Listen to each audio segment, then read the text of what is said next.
নমস্কার বন্ধুরা, এই দেখো আজকে আমি বানিয়ে দেখাবো টমেটো রাইস।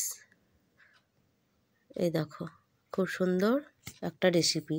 তার জন্য এখানে দেখো নিয়ে নিয়েছি একটু কাজু বাদাম আর টমেটো আর পেঁয়াজ কুচি আর এখানে কাঁচা লঙ্কা আছে। আর এই দেখো এই গ্লাসটার মাপ করে 2 গ্লাস চাল আমাদের লাগবে, তাই নিয়ে নিয়েছি। তোমরা তোমাদের মাপ অনুযায়ী চালটা নিয়ে নেবে। এই দেখো এবার চালটা আমি ধুয়ে রেখে দেবো 10 মিনিট মতো। এবার কড়াইটা আমি বসিয়ে দিয়েছি গ্যাসে, 1 চামচ ঘি দিয়ে দিলাম।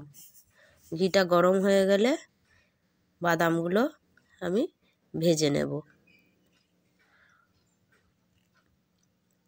এই দেখো বাদামগুলো দিয়ে দিলাম। এই বাদামগুলো আমি একটু ভেজে রেখে দেব। দেখো বাদামি একটু হালকা বাদামি হয়েছে, এবার এটা আমি তুলে নিচ্ছি কড়াই থেকে। রোজ রোজ একঘেয়ে সাদা ভাত তরকারি সবজি আমাদের ভালো লাগে না, তাই এইভাবে করে মাঝে একবার বানিয়ে দেখো, খুব এটা খেতে ভালো হয়।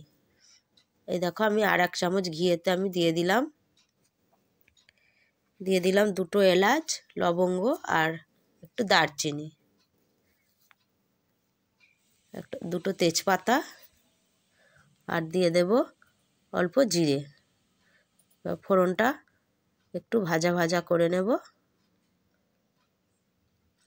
ফোড়নটা ভাজা হয়ে গেছে, এবার এতে আমি দিয়ে দেব আগে থেকে কুচিয়ে রাখা পেঁয়াজটা।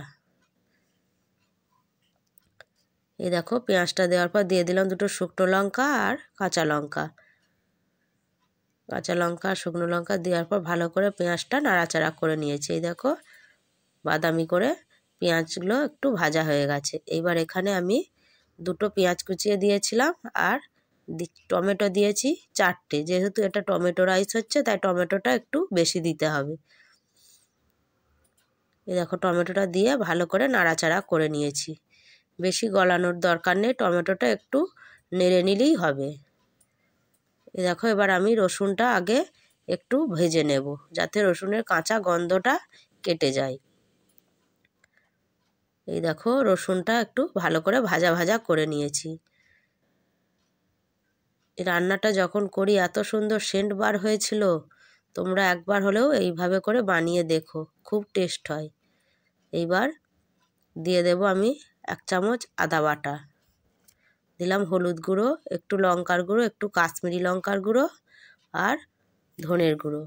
তোমরা যে যেমন ঝাল খাও, ঝালটা সেই অনুযায়ী তোমরা দিয়ে দেবে। এবার মশলাটা খুব ভালো করে কষে নেব। এই দেখো এখানে একটু হালকা জল দিয়েছি, আমি এখানে গরম জল ব্যবহার করছি। এবার মশলাটা খুব ভালো করে কষানোর পর ধুয়ে রাখা চালটাও আমি ভালো করে মশলার সাথে মিশিয়ে নিচ্ছি। এই দেখো একটু মিশিয়ে নিলাম। এবার এখানে আমি 2 গ্লাস চাল নিয়েছিলাম আর এই গ্লাসের 4 গ্লাস জল আমি এই দেখো দিয়ে দিলাম। জলটা দেওয়া হয়ে গেছে।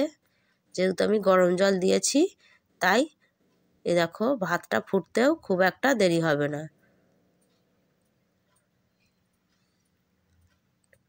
এই দেখো এবার দিয়ে দিলাম একটু মটরশুঁটি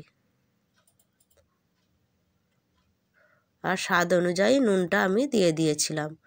আর এই দেখো এবার আমি এটা চাপা দিয়ে দিলাম।